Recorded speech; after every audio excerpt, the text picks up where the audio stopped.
Keralam report വായിപ്പിച്ചു Amit Shah. 9ാമത്തെ പേജിലെ വാർത്തയാണ്. നമ്മൾ കഴിഞ്ഞ കുറേ, അതായത് ഈ വയനാട്ടിലെ ദുരന്തം നടന്നിട്ട് വയനാട്ടിലെ ദുരന്തമല്ല, മുണ്ടക്കൈ ചൂരൽമല പ്രദേശങ്ങളിലെ ആ ദുരന്തം നടന്നിട്ട് 5 മാസമായി. എല്ലാവരും പറഞ്ഞുകൊണ്ടിരിക്കുന്നു, അല്ലെങ്കിൽ CPM-ഉം കോൺഗ്രസും പറഞ്ഞുകൊണ്ടിരിക്കുന്നത് കേന്ദ്രം സഹായം തന്നില്ല എന്നുള്ളതാണ്. എന്തുകൊണ്ട് തന്നില്ല? എന്തുകൊണ്ട് പുനരധിവാസ പ്രവർത്തനങ്ങൾക്ക് കേന്ദ്രം സഹായം നൽകിയില്ല? അതിന് വ്യക്തമായ മറുപടി അമിത്ഷാ നൽകിയിരിക്കുന്നു. കാരണം നമ്മുടെ പ്രിയങ്കയുടെ നേതൃത്വത്തിൽ കേരളത്തിലെ മുഴുവൻ MP-മാരും ചേർന്ന് അമിത്ഷാക്ക് നിവേദനം സമർപ്പിച്ചു. നിങ്ങൾ എന്ത് പണിയായി ചെയ്തത്? ഇത്ര കാലമായിട്ടും നിങ്ങൾ പറഞ്ഞു പറ്റിക്കുകയാണോ? പ്രധാനമന്ത്രി വന്നിട്ട് ആ ചെറിയ കുട്ടീനെയൊക്കെ ചേർത്ത് പിടിച്ച് ഉമ്മ വെച്ച് അല്ലെങ്കിൽ തഴുകി തലോടിയൊക്കെ പോയതാണ്, എന്തും ചെയ്യാന്നൊക്കെ പറഞ്ഞിട്ട്, എന്നിട്ട് 10 പൈസ പോലും തന്നില്ലല്ലോ എന്നൊക്കെ പറയുമ്പോഴാണ് അമിത്ഷാ സത്യസ്ഥിതി പറയുന്നത്. അമിത്ഷാ പറയുന്നു, നവംബർ 13-നാണ് നിങ്ങൾ ഞങ്ങൾക്ക് റിപ്പോർട്ട് നൽകിയത്, അവിടുത്തെ ഡീറ്റെയിൽഡ് റിപ്പോർട്ട് നൽകിയത് ഈ നവംബർ 13 എന്ന് പറഞ്ഞാൽ ഇന്നിപ്പം ഡിസംബർ മാസം 7-ാം തീയതി ആയിട്ടേ ഉള്ളൂ. എന്ന് പറഞ്ഞാൽ ഒരു 3 ആഴ്ചകൾക്ക് മുമ്പാണ് 5 മാസം മുമ്പ് നടന്ന ഒരു ദുരന്തത്തിന്റെ റിപ്പോർട്ട് കേന്ദ്രത്തിന് നൽകുന്നത് 3 ആഴ്ചകൾക്ക് മുമ്പാണ് എന്ന് പറയുകയാണ് അമിത്ഷാ. ഞങ്ങൾ തരില്ല എന്നൊന്നും പറഞ്ഞിട്ടില്ല, അതിന്റെ മേലെയുള്ള പരിശോധന നടക്കുകയാണ്. ആ വാർത്ത ഇങ്ങനെയാണ്: കേരളം റിപ്പോർട്ട് വൈകിപ്പിച്ചു അമിത്ഷാ. ആരോപണം പ്രിയങ്ക ഗാന്ധിയുടെ നേതൃത്വത്തിൽ നൽകിയ നിവേദനത്തിലുള്ള മറുപടിയിൽ. അതിൽ പറയുന്നു, ചൂരൽമല മുണ്ടക്കൈ ഉരുൾപൊട്ടൽ ദുരന്തത്തിന് ശേഷമുള്ള PDNA റിപ്പോർട്ട്, അതിന് അങ്ങനെയാണ് പറയുക, അതായത് പോസ്റ്റ് ഡിസാസ്റ്റർ നീഡ്സ് അസസ്മെന്റ്, അതാണ് PDNA. ആ post disaster needs assessment report പ്രകാരം ആ റിപ്പോർട്ട് കിട്ടിയാലേ, അതായത് ഡിസാസ്റ്ററിന് ശേഷം നൽകുന്ന ഒരു നീഡ്സ് അസസ്മെന്റ് റിപ്പോർട്ടാണ്. എന്തൊക്കെയാണ് ആവശ്യം, എന്തൊക്കെയാണ് പുനരധിവാസ പ്രവർത്തനങ്ങൾ നടത്താൻ പോകുന്നത് എന്നുള്ളതിന്റെ ഡീറ്റെയിൽഡ് റിപ്പോർട്ട് കിട്ടിക്കഴിഞ്ഞാൽ മാത്രമേ കേന്ദ്രത്തിന് അത് സംബന്ധിച്ചുള്ള സഹായം നൽകാൻ പറ്റുകയുള്ളൂ. ഇതൊന്നും കൊടുക്കാതെ, ഒരു റിപ്പോർട്ടും കൊടുക്കാതെ, പ്രാഥമികമായി 1-2 റിപ്പോർട്ട് കൊടുത്തിട്ടുണ്ട്. ആ ദുരന്തം നടന്ന ആ നാളുകളിൽ തന്നെ ആ ദുരന്തം നടന്നതിന്റെ വാർത്ത വരുന്നതിന് മുമ്പ് തന്നെ നമ്മൾ ധനശേഖരണം തുടങ്ങിയിരുന്നല്ലോ, ഫണ്ട് കളക്ഷൻ തുടങ്ങിയിരുന്നു പിണറായിയുടെ നേതൃത്വത്തിൽ. പക്ഷെ അതൊന്നും പറയാൻ പറ്റില്ല, പറഞ്ഞു കഴിഞ്ഞാൽ കേസാവും. അപ്പോൾ നമുക്ക് ഈ ദുരന്തം നടക്കുമ്പോഴും നമ്മുടെയൊക്കെ ശ്രദ്ധ എത്രമാത്രം പൈസ കിട്ടും, എത്രമാത്രം പൈസ പിരിപ്പിച്ചെടുക്കാൻ പറ്റും, ആ പൈസ പിരിപ്പിച്ചെടുത്തു കഴിഞ്ഞാൽ അതിൽ നിന്ന് തട്ടാൻ വേണ്ടി നടക്കുന്ന സഖാക്കന്മാര് വേറെയുണ്ട്. നമുക്കറിയാലോ, ഈ പ്രളയ ദുരിതാശ്വാസ നിധിയിൽ നിന്നൊക്കെ തട്ടി നടത്തിയ എറണാകുളത്തെ ടീമുകളൊക്കെ ഇപ്പോഴും വരസി നടക്കുകയാണ്, കേസൊന്നും എവിടെയായിട്ടില്ല. അപ്പോൾ ഇത്തരത്തിൽ ദുരന്തം വിറ്റ് കാശാക്കുന്ന ഒരു സർക്കാർ എന്ന് വേണമെങ്കിൽ നമുക്ക് പിണറായി സർക്കാരിനെ പറയാം. ഒരു മറയുമില്ലാതെ തന്നെ പറയാം. കാരണം അതാണ് സംഭവിച്ചുകൊണ്ടിരിക്കുന്നത്. കാരണം എന്താ ഹർത്താൽ നടത്തി അല്ലെ, എന്തൊക്കെ പ്രതിഷേധ പ്രകടനങ്ങളായിരുന്നു ഇവിടെ നടത്തിയത്. ഗാന്ധി ചർച്ചകളുടെ മുഴുവൻ ഇതാണ്: കേന്ദ്രം തരുന്നില്ല. കേന്ദ്രം തരണമെങ്കിൽ വിശദമായ റിപ്പോർട്ട് കൊടുക്കണ്ടേ? 5 മാസമായിട്ടും അവിടെ പുനരധിവാസ പ്രവർത്തനങ്ങൾ ഒന്നും നടക്കുന്നില്ല. കാരണം ഈ മുഖ്യമന്ത്രിയുടെ ദുരിതാശ്വാസ നിധിയിലേക്ക് ഏറ്റവും അവസാന കണക്കനുസരിച്ച് എനിക്ക് തോന്നുന്നു ഒരു 700 കോടിയുടെ അടുത്ത്, ഒരു 600 ചില്ലാൻ കോടി രൂപ മുഖ്യമന്ത്രിയുടെ ദുരിതാശ്വാസ നിധിയിലേക്ക് എത്തിക്കഴിഞ്ഞു. പിന്നീട് അത് കൂടാതെ തന്നെ SDRF-ന്റെയും NDRF-ന്റെയും ഒക്കെ സംഭരണ നിധിയിൽ, അല്ലെങ്കിൽ അവരുടെ ഫണ്ടില് ലക്ഷക്കണക്കിന് രൂപ അല്ലെങ്കിൽ കോടിക്കണക്കിന് രൂപ എന്ന് പറഞ്ഞാൽ ഏതാണ്ട് ഒരു 850 കോടി രൂപ അവിടെ കിടക്കുന്നുണ്ട്. ഇത് 2 കൂടി കൂടിയാൽ തന്നെ ഏതാണ്ട് 1500-1600 കോടി രൂപയായി. 1600 കോടി രൂപയോളം കിടക്കുമ്പോഴാണ് 5 മാസം കഴിഞ്ഞിട്ടും ഈ പാവങ്ങൾക്ക് പുനരധിവാസ പ്രവർത്തനങ്ങൾ ഒന്നും നടത്താതിരിക്കുന്നത്.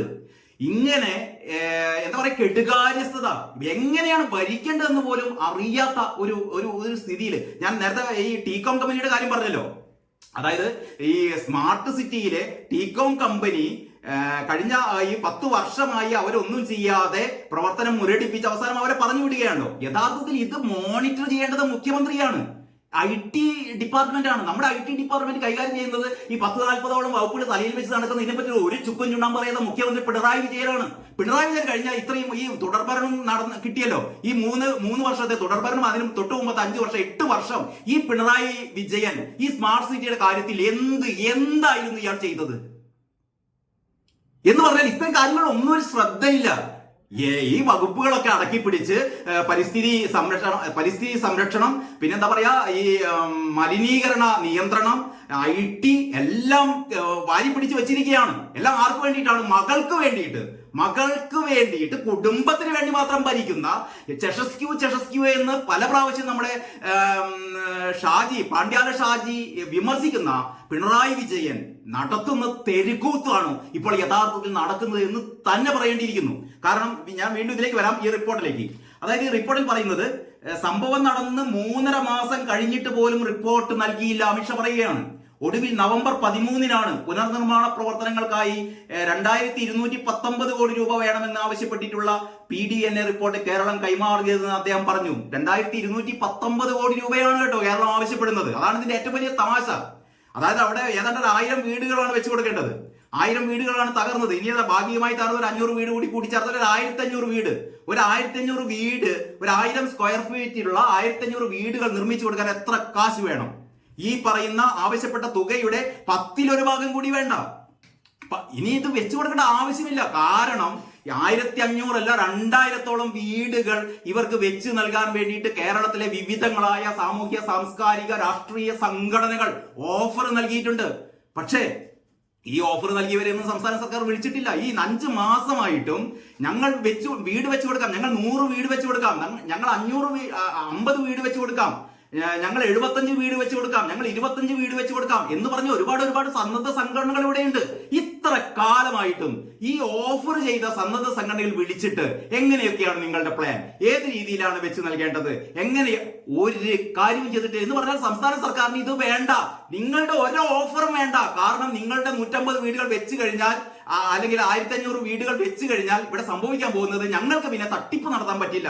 ഈ ടൗൺഷിപ്പ് ഞങ്ങൾക്ക് ഉണ്ടാക്കണം, ടൗൺഷിപ്പിൽ 1000 വീടുകൾ നിർമ്മിക്കണം. ടൗൺഷിപ്പിൽ 1000 വീടുകൾ നിർമ്മിക്കുമ്പോൾ അതിന്റെ അതിന്റെ നിർമ്മാണ പ്രവർത്തനങ്ങൾ ഞങ്ങളുടെ ആൾക്കാർക്ക് കൊടുക്കണം. അപ്പോൾ അതിൽ നിന്ന് കൈയിട്ട് വാരണം, അതിന്റെ കമ്മീഷൻ കൈപ്പറ്റണം. ഇതൊക്കെയാണ് ഇവിടെയുള്ള ഈ പറയുന്ന സഖാക്കന്മാരുടെ എല്ലാവരുടെയും ശ്രദ്ധ.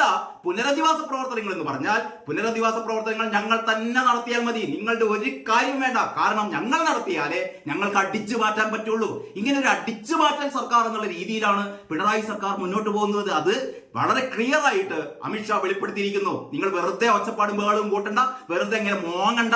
കഴിഞ്ഞ നവംബർ 13-നാണ് നിങ്ങളുടെ ഒരു അസസ്മെന്റ് റിപ്പോർട്ട് തന്നത്. എന്താണ് പുനരധിവാസ പ്രവർത്തനങ്ങൾ നിങ്ങൾ ഉദ്ദേശിക്കുന്നത് എന്നുള്ള രീതിയിലുള്ള അത് ഊതിപ്പെരിപ്പിച്ച റിപ്പോർട്ടാണെന്നുള്ള വേറെ കാര്യം. കേന്ദ്രം എത്രയാണ് ഇതിൽ നിന്ന് അവസാനം അതാ പറയാം, ഞങ്ങൾ 2219 കോടി രൂപ ആവശ്യപ്പെട്ടു, അവസാനം കേന്ദ്രം തന്നത് ഒരു 100 കോടിയാണ് അല്ലെങ്കിൽ 200 കോടി രൂപയാണ് എന്നൊക്കെ പറയാനുള്ള ഒരു കസർത്താണിത്.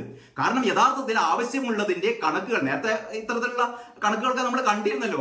ഓരോ മൃതദേഹം കുഴിച്ചു മൂടാൻ വേണ്ടിയിട്ട് ലക്ഷക്കണക്കിന് രൂപ ചെലവാക്കി എന്നൊക്കെ പറയുന്ന, അല്ലെങ്കിൽ സന്നദ്ധ പ്രവർത്തകർക്ക് ഭക്ഷണം കൊടുക്കാൻ വേണ്ടിയിട്ട് കോടിക്കണക്കിന് രൂപ, സന്നദ്ധ പ്രവർത്തകരെ കൊണ്ടുവരാൻ വേണ്ടിയിട്ട് കോടിക്കണക്കിന് രൂപ, ഇതൊക്കെ നമ്മൾ കേട്ടതാണ്. അപ്പോൾ പറഞ്ഞത് ഇതൊക്കെ ഒരു എസ്റ്റിമേറ്റ് ആണെന്ന് പറയുന്നത്. ഈ എസ്റ്റിമേറ്റ് വലിയൊരു മണ്ണാങ്കട്ടിയല്ല, ഇതാണ് ഇവർ പ്രതീക്ഷിക്കുന്നത്. ഇങ്ങനെ പ്രതീക്ഷിച്ചാൽ മാത്രമല്ലേ 1 കോടി രൂപ കിട്ടുമ്പോൾ അതിൽ നിന്ന് 90 ലക്ഷവും അടിച്ചു മാറ്റാനുള്ള ഒരു പദ്ധതിയാണ് അമിത്ഷാ പൊളിച്ചിരിക്കുന്നത്. ഏതായാലും അമിത്ഷാ പറയുന്നു കഴിഞ്ഞ മാസം 13-ാം തീയതിയാണ് കിട്ടിയത്, ഞങ്ങൾ അതിനെ പറ്റിയിട്ട് ചർച്ച നടത്തിക്കൊണ്ടിരിക്കുകയാണ്. എത്രയും പെട്ടെന്ന് തന്നെ ആവശ്യമായ സഹകരണങ്ങൾ, സഹായങ്ങൾ കേന്ദ്ര സർക്കാരിന്റെ ഭാഗത്തു നിന്നുണ്ടാകും എന്ന് അമിത്ഷാ പറയുകയാണ്. അങ്ങനെ നമ്മൾ അടുത്ത പേജിലേക്ക് പോയാൽ 10-ാമത്തെ പേജാണ്. മലയാള മനോരമയുടെ 10-ാമത്തെ പേജിലാണ് നവീൻ ബാബുവിന്റെ മരണം അന്വേഷിക്കാൻ തയ്യാറെന്ന് CBI എന്നുള്ള വാർത്ത. എനിക്ക് തോന്നുന്നു മലയാള മനോരമക്ക് നവീൻ ബാബുവിന്റെ ഒരു പ്രശ്നത്തിൽ ചില ഒളിച്ചുകളികൾ മലയാള മനോരമ പത്രത്തിലുണ്ട്, പറയാതെ വയ്യ. കാരണം ഇന്നത്തെ ഏറ്റവും പ്രധാനപ്പെട്ട വാർത്ത എന്ന് പറയുന്നത് ഇത് തന്നെയാണ്. അതായത് നവീൻ ബാബുവിന്റെ കുടുംബം കണ്ണൂരിലെ AD നവീൻ ബാബു എന്ന് പറഞ്ഞാൽ തന്നെ മതി എല്ലാവർക്കും. കേരളത്തിലെ ഒരുമാതിരി പത്രം വായിക്കുന്നവർക്കും TV കാണുന്നവർക്കും ഒക്കെ വളരെ പരിചിതമായ പേരാണ് നവീൻ ബാബു എന്നതും നവീൻ ബാബുവിന്റെ ഭാര്യയായ മഞ്ജുഷയുടെ പേരും.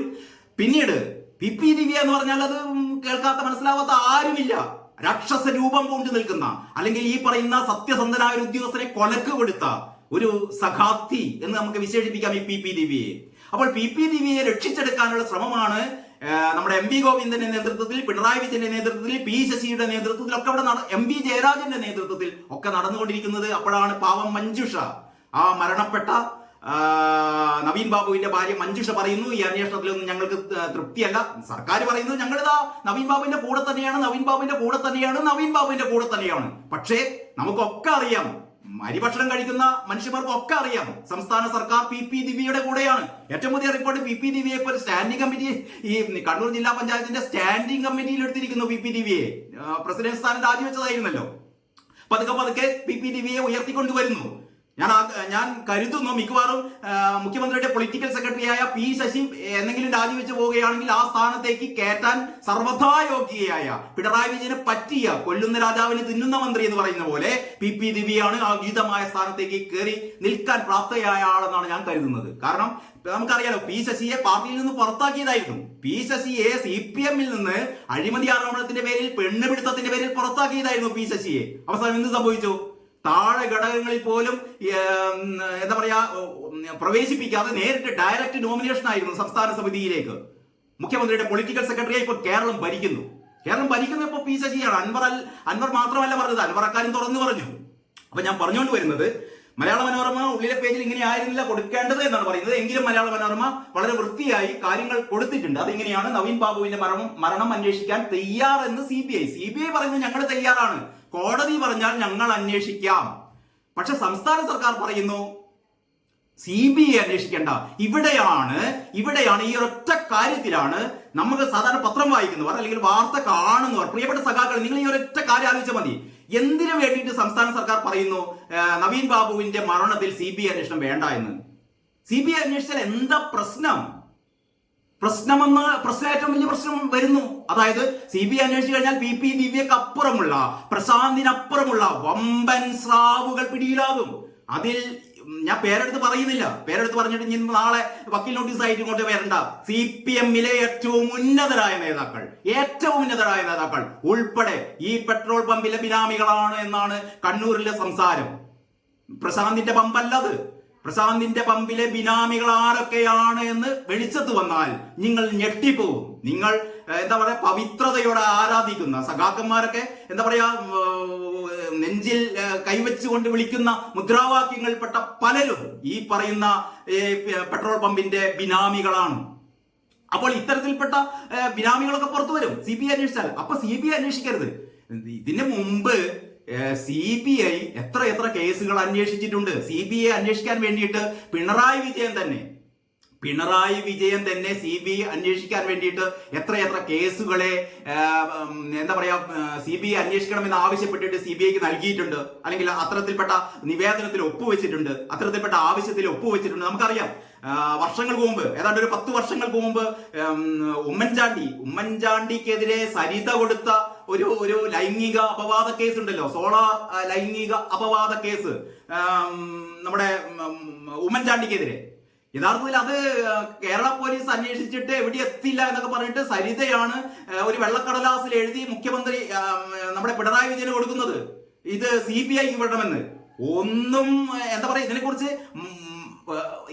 വേറെ ഒന്നും ചിന്തിക്കാതെ ആ ഒരു വെള്ളക്കടലാസിൽ സരിത എഴുതിയ ആ എന്താ പറയാ CBI അന്വേഷിക്കണമെന്ന് പറയുന്ന ആവശ്യം ഉടനടി പിണറായി അംഗീകരിക്കുകയായിരുന്നു.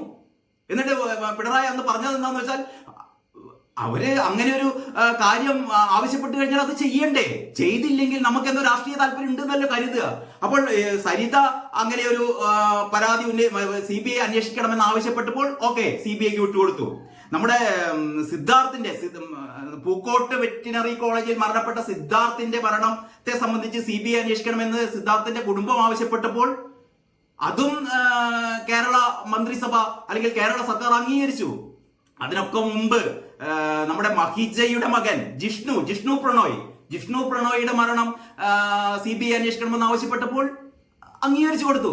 ഇതിലൊക്കെ CBI അന്വേഷിക്കുന്നതിൽ പിണറായിക്ക് അല്ലെങ്കിൽ MV ഗോവിന്ദന് ഒരു പ്രശ്നവുമില്ല. അന്നൊന്നും CBI കൂട്ടിലടച്ച തത്തയല്ല.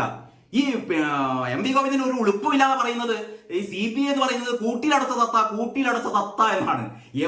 വർഷങ്ങൾക്കപ്പുറത്ത് ഒരു സുപ്രീം കോടതിയിലെ ഒരു ജഡ്ജി, എനിക്ക് തോന്നുന്നത് ജസ്റ്റിസ് ലോധയായിരുന്നു ഏതൊരു കേസിന്റെ ഇടയില്, അതിന്റെ ജഡ്ജ്മെന്റിനിടയിൽ ഒരു നിരീക്ഷണം നടത്തിയത്. അതായത് CBI കൂട്ടിലടച്ച തത്തയാണ്, അതല്ലെങ്കിൽ ഹിസ് മാസ്റ്റേഴ്സ് വോയിസ് ആണ് എന്നുള്ള രീതിയിലൊക്കെ അഭിപ്രായ പ്രകടനം നടത്തിയിരുന്നു. ഒരു കേസിന്റെ വിധി പ്രഖ്യാപന വേളയിൽ ജസ്റ്റിസ് ലോധ നടത്തിയ ഒരു അഭിപ്രായ പ്രകടനം, 10 വർഷങ്ങൾക്ക് മുമ്പ് നടത്തിയ ഒരു അഭിപ്രായ പ്രകടനം എല്ലാവരും മറന്നു. പക്ഷെ അത് CPM വേദവാക്യമായി എടുത്തിരിക്കുകയാണ്. എന്ന് പറഞ്ഞാൽ CBI എന്ന് കേൾക്കുമ്പോൾ അത് കൂട്ടിലടച്ച തത്ത. ഞങ്ങളെ കേരള പോലീസ് ഒരു കൂട്ടിലും ഞങ്ങൾ കേരള പോലീസിനെ അടച്ചിട്ടില്ല അത്രേ. കേരള പോലീസിലെ ആരൊക്കെ ഏതൊക്കെ കൂട്ടിലാണ് അടച്ചതെന്ന് ഇവിടുത്തെ കൊച്ചു കുട്ടികൾക്ക് പോലും അറിയാം. ഈ MP ഗോവിന്ദനെ വരെ കൂട്ടിൽ അടച്ചതാണ്. അത് മനസ്സിലാക്കണം. PP ദിവ്യ തയ്യാറാക്കിയ കൂട്ടിനുള്ളിലാണ് ഇപ്പോൾ MP ഗോവിന്ദനുള്ളത്. പൂട്ടി PP ദിവ്യ പോയതാണ്. PP ദിവ്യയെ പേടിക്കുന്നു MP ഗോവിന്ദൻ. PP ദിവ്യ വായ തുറന്നാൽ MP ഗോവിന്ദനും അതിനങ്ങപ്പുറത്തുള്ള പല ആൾക്കാരും കുടുങ്ങും. അതുകൊണ്ടാണല്ലോ ഈ PP ദിവ്യയെ ജയിലിൽ നിന്ന് വിട്ടയക്കാനുള്ള ആ ഒരു ഓർഡർ വന്നപ്പോൾ, ജാമ്യം അനുവദിച്ചു കഴിഞ്ഞപ്പോൾ PP ദിവ്യയെ സ്വീകരിക്കാൻ വേണ്ടിയിട്ട് ഓടിപ്പാഞ്ഞ് പോയത് ആരായിരുന്നു എന്നറിയോ? ഗോവിന്ദൻ മാഷിന്റെ ഭാര്യ ശ്യാമള. ഗോവിന്ദൻ മാഷിന്റെ ഭാര്യ ശ്യാമളയെ ഗോവിന്ദൻ മാഷ് പറഞ്ഞയച്ചു. വരവേറ്റ് കൊണ്ടുവരണം ആരെ? PP ദിവ്യയെ. കാരണം ഒരാളെ കൊലക്ക് കൊടുത്ത ആളാണ്. സത്യസന്ധനായ ഉദ്യോഗസ്ഥനായ നവീൻ ബാബുവിനെ കൊലക്ക് കൊടുത്ത PP ദിവ്യയെ വരവേറ്റ് കൊണ്ടുവരണം എന്ന് പറഞ്ഞ് MP ഗോവിന്ദൻ പറഞ്ഞയച്ചതാണ് സ്വന്തം ഭാര്യ ശ്യാമളയെ. ശ്യാമള കുറെ കാത്തു നിന്ന് കാല് കഴിഞ്ഞപ്പോൾ തിരിച്ചു പോകുന്നു എന്നാണ് കേട്ടത്. PP ദിവ്യയെ കാണാൻ പറ്റിയില്ല. അക്കാര്യത്തിൽ PP ദിവ്യക്കും ശ്യാമളയോട് ഇപ്പോൾ ഒരു പരിഭവമുണ്ട്. ശ്രീമതി ടീച്ചർ പിന്നെ പറഞ്ഞു, എന്താ പറയാ, PP ദിവ്യ ഒരുപാട് ബുദ്ധിമുട്ടി, PP ദിവ്യ ജയിലിൽ നിന്ന് പോകുമ്പോഴേക്ക് സന്തോഷം, ആ കാര്യങ്ങളൊക്കെ പറഞ്ഞു തുടങ്ങിയാൽ തീരില്ല. അപ്പൊ ഞാൻ പറഞ്ഞുകൊണ്ടുവന്നത്, നവീൻ ബാബുവിന്റെ മരണം സംബന്ധിച്ച് CBI അന്വേഷണം വേണമെന്ന് നവീൻ ബാബുവിന്റെ കുടുംബം ആവശ്യപ്പെടുമ്പോൾ നവീൻ ബാബുവിന്റെ കുടുംബത്തോടൊപ്പമാണ് എന്നൊരു ഉളുപ്പമില്ലാതെ പറയുന്ന സഖാക്കന്മാർ, അവരുടെ സർക്കാർ പറയുന്നു CBI അന്വേഷണം വേണ്ട. കാരണം CBI വന്നാൽ ഞങ്ങൾ കുടുങ്ങും, ഞങ്ങളുടെ നേതാക്കന്മാർ കുടുങ്ങും. വളരെ സിമ്പിളാണ് കാര്യങ്ങൾ. എത്ര കേസുകൾ നിങ്ങളൊന്ന് ഓർമ്മിച്ചു നോക്കൂ. അതായത് ഇവിടെ കേരള പോലീസ് അന്വേഷിച്ചിട്ട്, ക്രൈംബ്രാഞ്ച് അന്വേഷിച്ചിട്ട് തെളിയാതെ പോയ പാർട്ടി CPM-ന്റെ ഉന്നത നേതാക്കൾ പ്രതികളായ എത്ര കേസുകൾ CBI അന്വേഷിച്ചിട്ട് തെളിഞ്ഞു. ഏറ്റവും പ്രധാനം പെരിയ ഇരട്ടക്കൊല കേസ്. ഇത് ക്രൈംബ്രാഞ്ച് അന്വേഷിച്ച ആ അന്വേഷണം മുഴുവനും വഴിതെറ്റിപ്പിച്ചു. അന്വേഷിച്ച SI ഇവിടുന്ന് നാട് കടത്തി. ആ കേസിലെ പ്രതികളായ മുഴുവൻ CPM-കാരെയും സംരക്ഷിച്ചുകൊണ്ടുള്ള റിപ്പോർട്ടിലേക്ക് വരുമ്പോഴാണ് കുടുംബം പറയുന്നത് CBI വേണം. അങ്ങനെ ഹൈക്കോടതിയിൽ സിംഗിൾ ബെഞ്ചിന്റെ അടുത്ത് CBI ആവശ്യപ്പെട്ടപ്പോ ഹൈക്കോടതിയുടെ സിംഗിൾ ബെഞ്ച് പറഞ്ഞു CBI അന്വേഷിക്കട്ടെ. എന്നിട്ട് കേരള സർക്കാർ ഇതിനെതിരെ, ഹൈക്കോടതി സിംഗിൾ ബെഞ്ചിന്റെ ഉത്തരവിനെതിരെ സംസ്ഥാന സർക്കാർ കോടികൾ ചെലവഴിച്ചുകൊണ്ട് കേസ് നടത്താൻ പോയി. കേസിൽ തോറ്റു തുന്നമ്പാടി. CBI വേണം. അത് കഴിഞ്ഞിട്ട് സംസ്ഥാന സർക്കാർ ഡിവിഷൻ ബെഞ്ചിന് അപ്പീൽ നൽകി. ഹൈക്കോടതി ഡിവിഷൻ ബെഞ്ചിന് അപ്പീൽ നൽകി. CBI പാടില്ല പെരിയ ഇരട്ടക്കൊല കേസിൽ. ഡിവിഷൻ ബെഞ്ചും പറഞ്ഞു CBI വരണം. സംസ്ഥാന സർക്കാർ എന്നിട്ട് നിർത്തിയില്ല, സുപ്രീം കോടതിയിൽ പോകുന്നു. ഈ കേസിന് വേണ്ടിയിട്ട് എത്ര കോടികളാണ് നമ്മുടെ നികുതി പണം, ഞാനും നിങ്ങളും കൊടുക്കുന്ന നികുതി പണം എടുത്തിട്ട് സഖാക്കന്മാരായ ഗുണ്ടകളായ കൊലപാതകികളായ സഖാക്കന്മാരെ രക്ഷിക്കാൻ വേണ്ടിയിട്ട് സുപ്രീം കോടതി വരെ പോയി. അവസാനം സുപ്രീം കോടതി എടുത്ത് തോട്ടിലെറിഞ്ഞു. CBI വന്നു. അപ്പൊ പെരിയ ഇരട്ടക്കൊല കേസിൽ CBI വരരുത് എന്ന് CPM-ന് ആഗ്രഹം ഉണ്ടായിരുന്നു.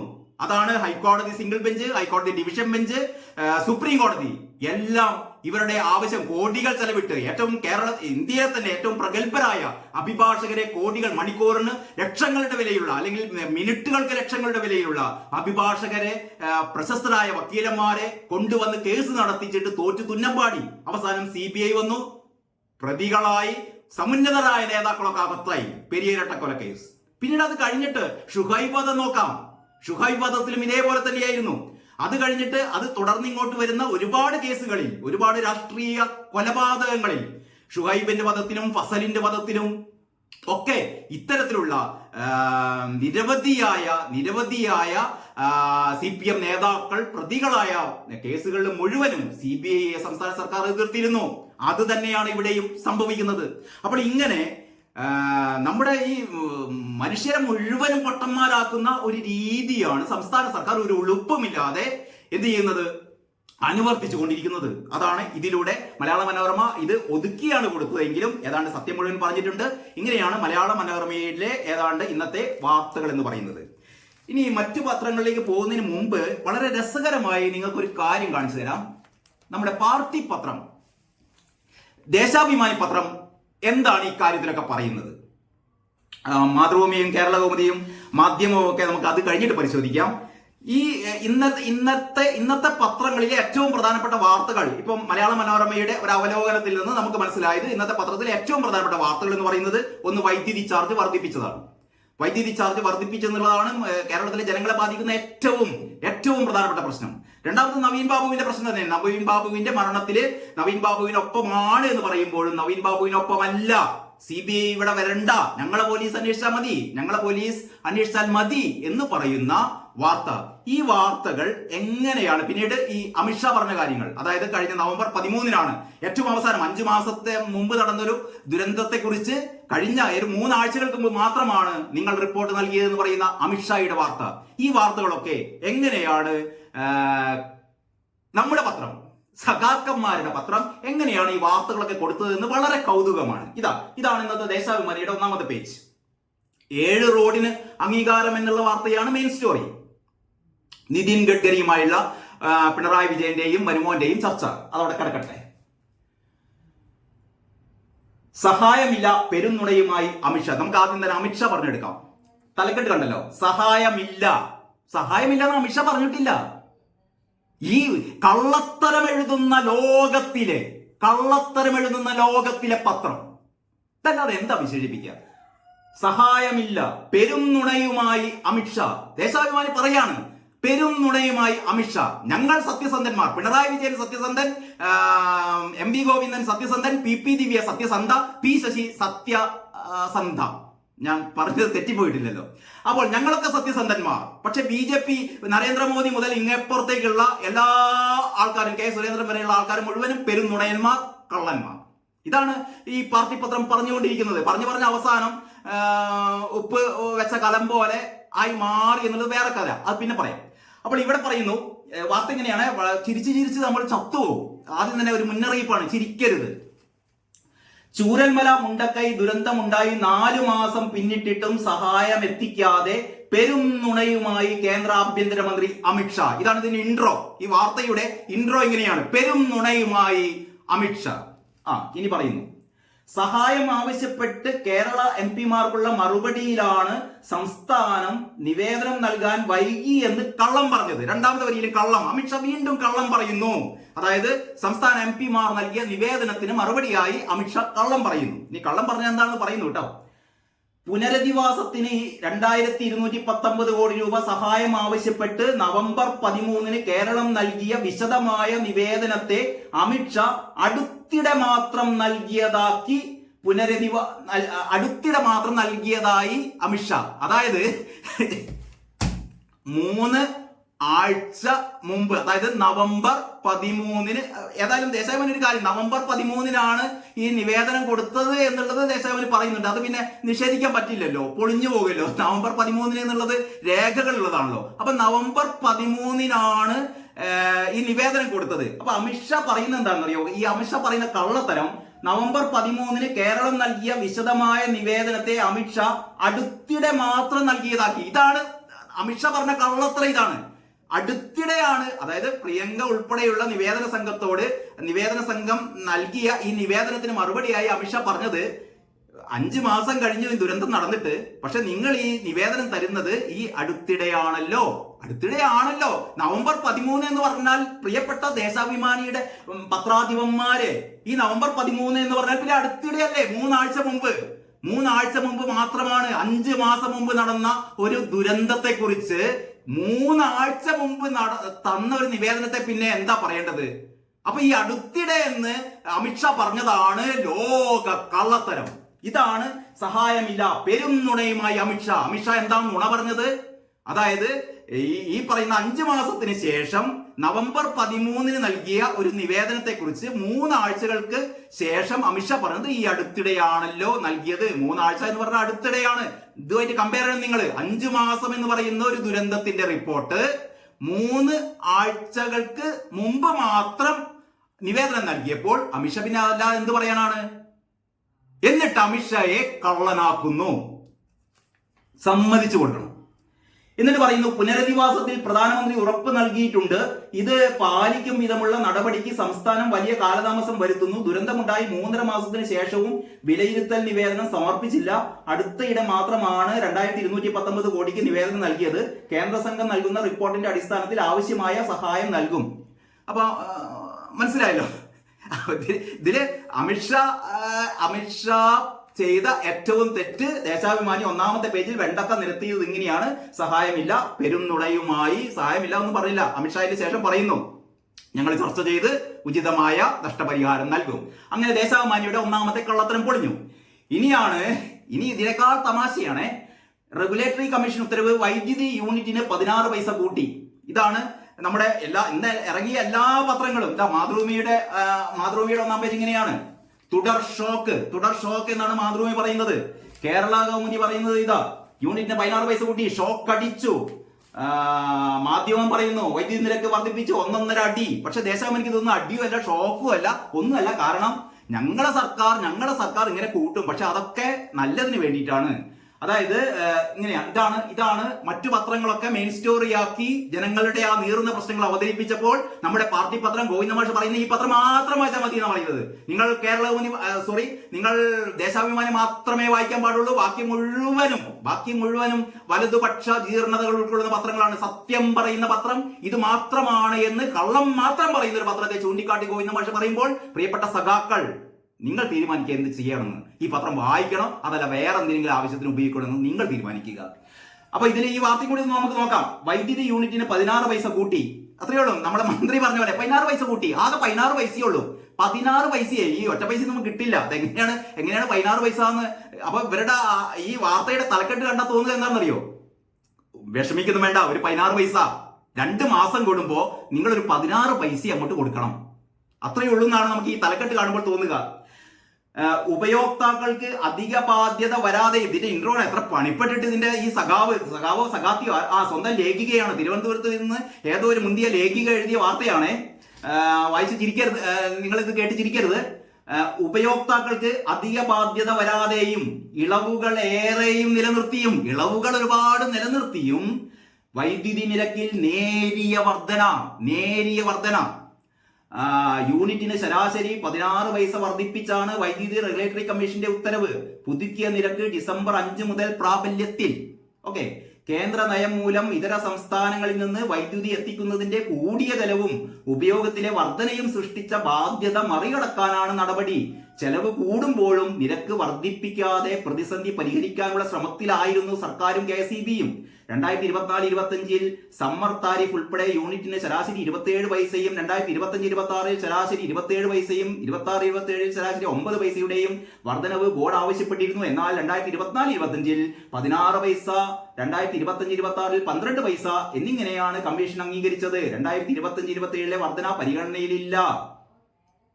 ഇതാണ് വാർത്ത. എന്ന് പറഞ്ഞാൽ വെറും 16 പൈസയുടെ നേരിയ വർധനവ് മാത്രമാണ്. അപ്പം സഖാക്കന്മാരൊക്കെ ഒന്ന് പോയി ഇൻകിലാബ് വിളിച്ചാട്ടെ. ഈ സർക്കാർ മൂന്നാമതും അധികാരത്തിൽ വരട്ടെ. കാരണം ദേശാഭിമാനി ഉള്ളപ്പോൾ നമുക്ക് എന്തറിയില്ല? ദേശാഭിമാനി ഉള്ളപ്പോൾ നമുക്ക് വിലക്കയറ്റം അറിയില്ല, വൈദ്യുതി ചാർജ് വർദ്ധിപ്പിച്ചതറിയില്ല. നേരിയ വർധന, ഇളവുകൾ ഒരുപാട് നേരിയ വർധന. ഇളവുകൾ എന്ന് പറഞ്ഞാൽ ഈ അടിസ്ഥാനപരമായി 40 യൂണിറ്റിലൊക്കെ താഴെ വൈദ്യുതി ഉപയോഗിക്കുന്നവർക്ക് ഈ ചാർജ് വർധന ബാധകമല്ല എന്നുള്ളതാണ് വലിയ ഇളവ്. അങ്ങനെ വൈദ്യുതി ഉപയോഗിക്കുന്ന ആൾക്കാർ ഇവിടെ വളരെ നിസ്സാരമായ വളരെ നിസ്സാര എന്നുള്ള രീതിയിൽ കാണിക്കുന്ന കുറച്ച് ആൾക്കാർ മാത്രമേ ഉള്ളൂ. ആ രീതിയിൽ ഒരു ബൾബ് മാത്രം കത്തിക്കുന്ന വീടുകളിൽ ഈ വർധന ബാധകമല്ല. അതാണ് ദേശാഭിമാനി എന്ന് പറയുന്നത്. ഇത് വേറൊരു കള്ളത്തരണ്ട്. നമ്മുടെ P. രാജീവിന്റെ ടീകോമിനെ ഒഴിവാക്കൽ ആരോപണങ്ങൾ കെട്ടുകഥ. ടീകോമിന്റെ ആരോപണങ്ങളൊക്കെ കെട്ടുകഥ എന്ന് പറയുന്ന വേറൊരു കള്ളക്കഥ. അപ്പോൾ 3 പെരുങ്കള്ളങ്ങളാണ് ദേശാഭിമാനി 1-ാം പേജിൽ കുത്തി നിറച്ചത്. ഇനി ഒരൊറ്റ വാർത്ത കൂടി നമുക്ക് തെരഞ്ഞു പോകണം. അതേത് വാർത്തയാണെന്ന് മനസ്സിലായല്ലോ? നവീൻ ബാബുവിന്റെ വാർത്ത ദേശാഭിമാനി എങ്ങനെയാണ് കൊടുത്തത്, എവിടെയാണ് കൊടുത്തത് എന്ന് നമുക്ക് തിരയാം. ഉള്ളിലെ പേജുകളിലേക്ക് പെട്ടെന്നൊന്നും നോക്കിയാൽ കാണില്ല കേട്ടോ. പക്ഷെ ഞാൻ നോക്കി കണ്ടുപിടിച്ചു. ഒരുപാട് നേരത്തെ ശ്രമഫലമായി ഈ 5-ാം പേജ് ഒറ്റ നോട്ടത്തിലൊന്നും കാണില്ല. 5-ാം പേജിൽ കിനാവ് കാണാൻ പഠിപ്പിക്കും. വേറൊരു രസകരമായ വാർത്ത. നവീൻ ബാബുവിലേക്ക് വരാം. വിലക്രമീകരണം സപ്ലൈകോയെ പിടിച്ചു നിർത്താൻ ദേശാഭിമാനിക്ക് ഇന്ന് അവാർഡ് കൊടുക്കേണ്ട വാർത്തയാണ്. വില ക്രമീകരണം. അതായത് വില ക്രമീകരണം എന്ന് പറഞ്ഞാൽ എന്താണെന്ന് മനസ്സിലായോ നിങ്ങൾക്ക്? വിലക്കയറ്റത്തെയാണ് ദേശാഭിമാനി പത്രം വില ക്രമീകരണം, പുതിയൊരു വാചകമാണ്, വിലക്കയറ്റം എന്ന് പറയരുത്. കാരണം സപ്ലൈകോവിൽ ഒരു സാധനത്തിനും വില കൂട്ടില്ല, വില കയറ്റില്ല, ഞങ്ങൾ ക്രമീകരിക്കും, വില ക്രമീകരിക്കും. അപ്പൊ വില ക്രമീകരണം സപ്ലൈകോയെ പിടിച്ചു നിർത്താൻ എന്നാണ് നമ്മുടെ ആരാധ്യനായ മന്ത്രി GR അനിൽ പറയുന്നത്. അതിങ്ങനെയാണ്: സപ്ലൈകോയിൽ ഉൽപ്പന്നങ്ങളുടെ വില കുറച്ച കാര്യം മാധ്യമങ്ങൾ പറയുന്നില്ലെന്ന് ഭക്ഷ്യമന്ത്രി GR അനിലിന് വലിയ സങ്കടം. സപ്ലൈകോയിൽ ഞങ്ങൾ കുറെ സാധനങ്ങൾക്കൊക്കെ വില കുറച്ചു, അതാരും പറയുന്നില്ല. ഈ 30% സബ്സിഡി വെട്ടിക്കുറച്ച് വില കൂട്ടിയതിനു ശേഷം 1-2 സാധനങ്ങൾക്ക് വില കുറച്ചത്രേ, അത് മാധ്യമങ്ങൾ പറയുന്നില്ല. ഒരുപാട് സാധനത്തിന് വില കൂട്ടുകയും ചെയ്തു. അത് വില കൂട്ടിയതല്ല, അത് വില ക്രമീകരണം നടത്തി. ഈ വില ക്രമീകരണമാണ് മാധ്യമങ്ങൾ പറയുന്നതെന്നാണ് GR അനിൽ എന്ന് പറയുന്ന ഭക്ഷ്യമന്ത്രി ഒരു ഉളുപ്പുമില്ലാതെ പറയുന്നത്. വലിയേട്ടന്റെ കൂടെ നടന്ന് ചെറിയേട്ടനും അതിനേക്കാൾ വലിയ ദുസ്വഭാവമൊക്കെ പഠിച്ചു എന്ന് മാത്രമേ പറയാനുള്ളൂ. വില ക്രമീകരിച്ച് ജനങ്ങളെ സഹായിക്കാനും സപ്ലൈകോയെ സംരക്ഷിക്കാനുമാണ് സർക്കാർ നടപടി സ്വീകരിക്കുന്നത്. അതാണ് രണ്ടാമത്തെ വാചകെ. അതായത് വില ക്രമീകരിച്ച് എന്ന് പറഞ്ഞാൽ വില വർദ്ധിപ്പിച്ച് ജനങ്ങളെ സഹായിക്കാനും. അപ്പൊ ജനങ്ങളെ സപ്ലൈകോ സഹായിക്കാൻ പോവുകയാണ്, അതിനു വേണ്ടിയിട്ടാണ് വില കൂട്ടിയത്. പക്ഷെ വില കൂട്ടിയെന്ന് പറയില്ല, വില ക്രമീകരിച്ചത്. എന്നാൽ മാത്രമേ സപ്ലൈകോയെ സംരക്ഷിക്കാൻ പറ്റുള്ളൂ. അതാണ് മന്ത്രി പറയുന്നത്. വലിയ സാമ്പത്തിക ബാധ്യതയാൽ സപ്ലൈകോ തകർന്നു പോകുന്ന സാഹചര്യത്തിലാണ് വില കൂട്ടാൻ സർക്കാർ ആലോചിച്ചത്. 4ാമത്തെ വരിയിൽ വില കൂട്ടാൻ എന്ന് പറയുന്നുണ്ട്. അപ്പൊ സഖാക്കള് ഈ 4ാമത്തെ വരിയിലേക്ക് എത്തണ്ട, ക്രമീകരിക്കൽ മാത്രം മതി. അപ്പൊ സപ്ലൈകോ വില കൂട്ടിയിട്ടില്ല, വില ക്രമീകരിച്ചതാണ് എന്ന് സഖാക്കൾ വിശ്വസിക്കുക. നിങ്ങളെ ദൈവം രക്ഷിക്കട്ടെ. ഇതാ കാണുന്നു, നവീൻ ബാബുവിന്റെ മരണം അന്വേഷണം പക്ഷപാതപരമല്ല, കോടതി. ഇതാണ് തലക്കെട്ട് കേട്ടോ. അതായത് CBI അന്വേഷണത്തെ CBI അന്വേഷണം ആവാമെന്ന് ഞങ്ങൾ അന്വേഷിച്ചോളാം എന്ന് CBI പറഞ്ഞത് വാർത്തയല്ല, തലക്കെട്ടിലില്ല. CBI അന്വേഷണത്തെ എതിർത്തു എന്നുള്ള വാർത്തയില്ല. പകരം എന്താണ്? അന്വേഷണം പക്ഷപാതപരമല്ല, കോടതി. അതിൽ പറയുന്നു, ADM നവീൻ ബാബുവിന്റെ മരണത്തിൽ പോലീസ് അന്വേഷണം പക്ഷപാതപരമാണ് എന്നതിന് തെളിവില്ലെന്നും പ്രതിക്ക് രാഷ്ട്രീയ സ്വാധീനം ഉള്ളതുകൊണ്ട് മാത്രം കേസ് വഴിതെറ്റി എന്ന് പറയാനാകില്ലെന്നും ഹൈക്കോടതി ഒരുപാട് കാര്യങ്ങൾ പറഞ്ഞിരുന്നു. ഈ ഹൈക്കോടതി പറഞ്ഞ കാര്യങ്ങളിൽ ഒട്ടും പ്രസക്തമല്ലാത്ത ഏറ്റവും അവസാനം ഹൈക്കോടതി പറഞ്ഞ ഒരു 2 കാര്യങ്ങളാണ് ഇൻട്രോയിൽ ചേർത്തിരിക്കുന്നത്. അതാണ് നവീൻ ബാബുവിന്റെ മരണത്തിൽ പോലീസ് അന്വേഷണം പക്ഷപാതപരമാണ് എന്നതിന് തെളിവില്ല എന്നും പ്രതിക്ക് രാഷ്ട്രീയ സ്വാധീനം ഉള്ളത് കൊണ്ട് മാത്രം കേസ് വഴിതെറ്റി എന്ന് പറയാനാകില്ലെന്നും ഹൈക്കോടതി. എന്നിട്ട് പറയുന്നു, കേസിൽ CBIയുടെ ആവശ്യമുണ്ടോ എന്നതാണ് ചോദ്യം. കേസ് ഡയറി പരിശോധിച്ച ശേഷം ഇക്കാര്യത്തിൽ വിശദമായ വാദം കേൾക്കുമെന്നും ജസ്റ്റിസ് കൗസർ എടപ്പകത്ത് അറിയിച്ചു. എല്ലാ മികച്ച രീതികളും ഉപയോഗിച്ച് പഴുതുകൾ ഒഴിവാക്കിയാണ് പോലീസ് ഈ കേസ് അന്വേഷിക്കുന്നതെന്ന് സർക്കാർ ഹൈക്കോടതിയിൽ സത്യവാങ്മൂലം നൽകി. പ്രത്യേക അന്വേഷണ സംഘം ശരിയായ രീതിയിലാണെന്നും CBI അന്വേഷണം ആവശ്യമില്ലെന്നും സർക്കാർ അറിയിച്ചു. കേസ് CBIക്ക് വിടണമെന്ന് ആവശ്യപ്പെട്ട് നവീൻ ബാബുവിന്റെ ഭാര്യ മഞ്ജുഷ നൽകിയ ഹർജിയിലാണ് സത്യവാങ്മൂലം സമർപ്പിച്ചത്. അങ്ങനെ ADM നവീൻ ബാബുവിന്റെ കുടുംബത്തോടൊപ്പമാണ് എന്ന് പറയുന്ന പാർട്ടിയുടെ പത്രമാണ് ഈ വാർത്ത വായിച്ചു കഴിഞ്ഞാൽ നമുക്കറിയാം ഇത് ADM നവീൻ ബാബുവിന്റെ കുടുംബത്തിന് വേണ്ടിയിട്ടാണോ വാർത്ത എഴുതിയത്, അതല്ലെങ്കിൽ PP ദിവ്യക്ക് വേണ്ടിയിട്ടാണോ, പ്രശാന്തിന് വേണ്ടിയിട്ടാണോ, ഇവരുടെ പിന്നിലുള്ള വമ്പൻ ബിനാമിമാർക്ക് വേണ്ടിയിട്ടാണോ ഈ വാർത്ത എഴുതിയെന്ന് പ്രിയപ്പെട്ട സഖാക്കൾ ഒന്ന് തീരുമാനിച്ചാൽ കൊള്ളാം. ഇത്രയും പറഞ്ഞപ്പോഴത്തേക്ക് തന്നെ വയ്യാണ്ടിയായി. കാരണം ഈ ദേശാഭിമാനി വായിക്കുക എന്ന് പറഞ്ഞാൽ, നിങ്ങൾ ദേശാഭിമാനി എല്ലാവരും പൈസ കൊടുത്ത് വാങ്ങേണ്ടതാണേ, വരിക്കാരാവണം ദേശാഭിമാനി. കാരണം നമ്മൾ അത്യാവശ്യം ചിരിക്കാനുള്ള വകയൊക്കെ ഇതിൻ്റെ അകത്ത് കിട്ടും, ചിരിക്കാനുള്ള വക കിട്ടും. അപ്പോൾ അത്യാവശ്യം ചിരി ആരോഗ്യത്തിന് നല്ലതാണ്. അതുകൊണ്ട് എല്ലാവരും കള്ളങ്ങൾ മാത്രം പറയുന്ന ദേശാഭിമാനി വായിക്കണമെന്ന് എല്ലാവരോടും അഭ്യർത്ഥിച്ചുകൊണ്ട് തൽക്കാലം ഇന്നത്തെ ഈ പത്രവിശേഷം നിർത്തുകയാണ്. വേറെ നിരവധി വിശേഷങ്ങളുണ്ട്, പക്ഷെ ഇതൊക്കെ പറഞ്ഞു കഴിഞ്ഞപ്പോൾ തന്നെ നിങ്ങൾക്ക് ഏതാണ്ട് മതിയായിട്ടുണ്ടാവും. അതുകൊണ്ട് നിർത്തുന്നു. എല്ലാവർക്കും നന്ദി, നമസ്കാരം.